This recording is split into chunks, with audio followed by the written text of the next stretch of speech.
আজকে আবার পাবদা মাছের রেসিপি। ব্যাঙ্গালোরের বাজারে তো সব সময় পাবদা মাছ পাওয়া যায় না। আজ তাই বাজারে গেছিলাম, দেখতে পেয়ে বাড়িতে নিয়ে এসেছি। নিয়ে আজ তাই আপনাদের সাথে নতুন একটা রেসিপি শেয়ার করব ভাবলাম।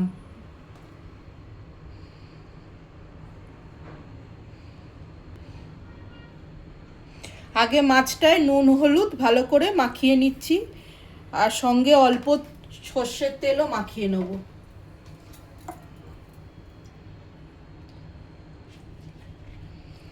ভালো করে এপিট ওপিট করে সবকটা মাছে ভালো নুন হলুদ মাখিয়ে নেব। মাছটা নুন হলুদ মাখিয়ে 10 মিনিটের জন্য রেখে দিয়েছি। এবার আমি একটা মশলা তৈরি করে নিচ্ছি। মশলাটা তৈরি করতে আমি নিয়েছি 2 চামচ জিরে, 1 চামচ রাঁধুনি আর 2টো শুকনো লঙ্কা। এই সবগুলো এবার মিক্সিতে পেস্ট তৈরি করব।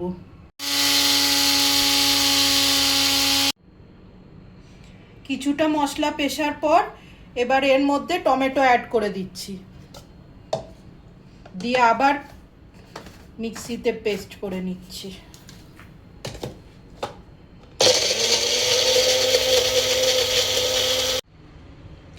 এবার কড়াইয়ে তেল ঢেলে নিচ্ছি।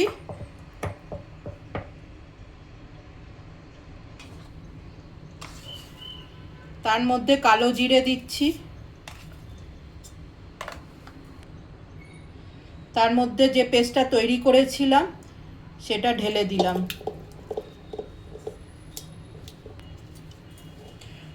কড়াইটা এখনো আমি গ্যাসে বসাইনি, আগে মাছগুলো ভালো করে মাখিয়ে নেব মশলাটা দিয়ে।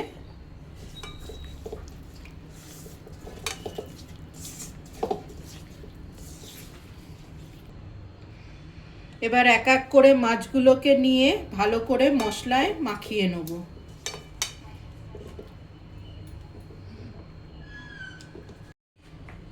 আমি এবার কন্টেনার খুলে খুব সামান্য জল গুলে এর মধ্যে ঢেলে দিলাম। মাছটা কিন্তু আমি ভাজিনি, এখনো পর্যন্ত আমি মাছটা ভাজিনি। এবার আমি গ্যাসটা অন করে হাই ফ্লেমে 2-3 মিনিটের জন্য ফুটতে দেবো আর ঢাকা দিয়ে দেবো। 2-3 মিনিট হয়ে গেছে। এবার ঢাকাটা খুলে গ্যাসের ফ্লেমটাও কমিয়ে দেবো, দিয়ে সাঁড়াশি দিয়ে কড়াইটা একটু নাড়িয়ে দাঁড়িয়ে দেবো।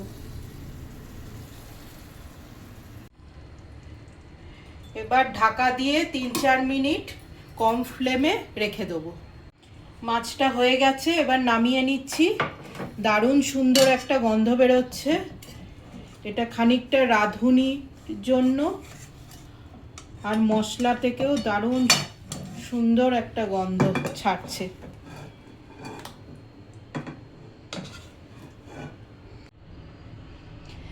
নামিয়ে নিয়েছি, এবার ওপর থেকে ধনেপাতা ছড়িয়ে দিচ্ছি।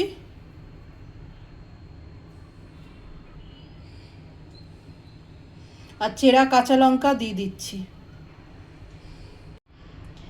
এটা দারুণ সহজ ও সুস্বাদু রান্না, বাচ্চা থেকে বড় সকলেই এটা খেতে পারে। আপনারা একবার তৈরি করে দেখুন আর আমাকে জানান কেমন হলো।